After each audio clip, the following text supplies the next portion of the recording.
धमकी पर धमकी और फिर धमकी। क्या वाकई डोनाल्ड ट्रंप ईरान पर हमला करेंगे भी, या फिर ये सिर्फ रणनीतिक दबाव की राजनीति है?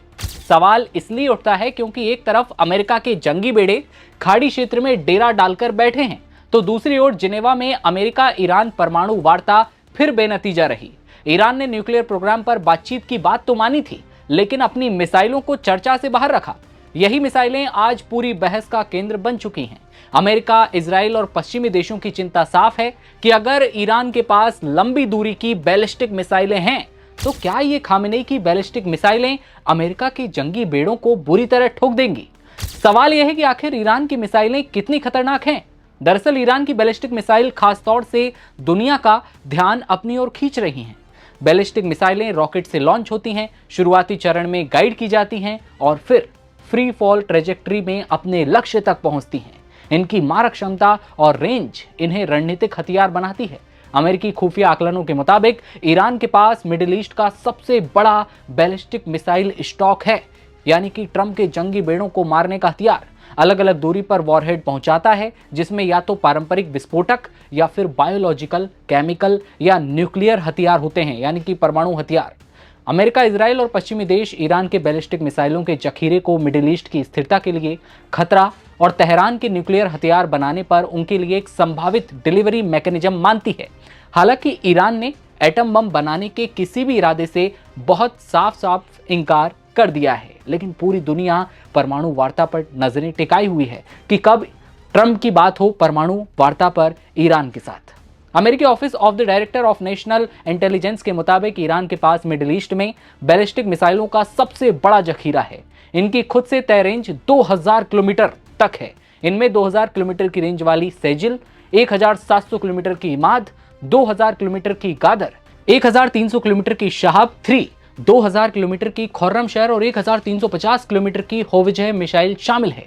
ये वो मिसाइलें हैं जो ट्रंप और उसके जंगी बेड़ों को निशाना बनाने के लिए तैयार हैं। ईरान की कई मिसाइल साइटें तेहरान के आसपास हैं। केरमानशाह और सेमनान के साथ साथ खाड़ी क्षेत्र के पास अलग अलग प्रांतों में कम से कम 5 ज्ञात भूमिगत मिसाइल सिटी बनाई हुई हैं।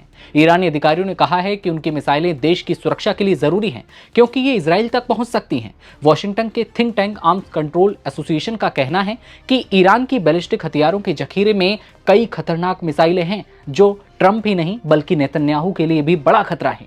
ईरान ने आखिरी बार जून 2025 में इजराइल के साथ 12 दिन की लड़ाई के दौरान बैलिस्टिक मिसाइलें दागी थीं। इन मिसाइलों ने इजराइल में काफी नुकसान किया। ईरान ने इस दौरान अमेरिकी हमले के जवाब में कतर में भी उसके अल उदीद एयरबेस पर मिसाइलें मारी थीं। इसके कुछ घंटे बाद ही वॉशिंगटन ने सीजफायर का ऐलान भी कर दिया था। ईरान का कहना है कि उसकी बैलिस्टिक मिसाइलें अमेरिका, इजराइल और दूसरे संभावित क्षेत्रीय टारगेट के खिलाफ एक रोकने वाली या फिर कहें जवाबी ताकत देती हैं। अमेरिका की संस्था foundation for defence of democracies के सीनियर फेलो बहनाम बैन तालबेलू की 2023 की रिपोर्ट के मुताबिक ईरान ट्रांसपोर्ट और फायरिंग सिस्टम के साथ साथ प्रोडक्शन और स्टोरेज सेंटर के साथ अंडरग्राउंड मिसाइल डिपो बनाना अभी भी जारी रखे हुए है। जून 2023 में ईरान ने अपनी पहली देश में बनी हाइपरसोनिक बैलिस्टिक मिसाइल पेश की। हाइपरसोनिक मिसाइलें एक मुश्किल रास्ते पर आवाज की स्पीड से कम 5 गुना तेज उड़ सकती हैं, जिससे उन्हें रोकना मुश्किल हो जाता है। आर्म्स कंट्रोल एसोसिएशन का कहना है कि ईरान का मिसाइल प्रोग्राम नॉर्थ कोरिया और रूस के डिजाइन पर आधारित है। इसे चीन की मदद से फायदा हुआ। ईरान के पास KH-55 जैसी क्रूज मिसाइलें हैं, हवा से लॉन्च होती हैं। इस हथियार की रेंज 3000 किलोमीटर है। और उसके बाद अब ये मिसाइलों पर बात जो है खामेनेई कभी नहीं करते। ट्रंप के साथ भले ही उन्होंने परमाणु वार्ता पर बात के लिए हामी भर ली, सहमति जता दी, लेकिन इन मिसाइलों पर कभी भी खामेनेई सहमति नहीं जताने वाले, क्योंकि ये बैलिस्टिक मिसाइलें जिनकी मार, जिनकी रेंज अमेरिका ही नहीं बल्कि इजराइल तक है। ऐसे में इन मिसाइलों का जो उपयोग है वो कहीं ट्रंप और इजराइल के ऊपर तो नहीं होने वाला, क्योंकि बैलिस्टिक मिसाइलों को लेकर बात नहीं होती।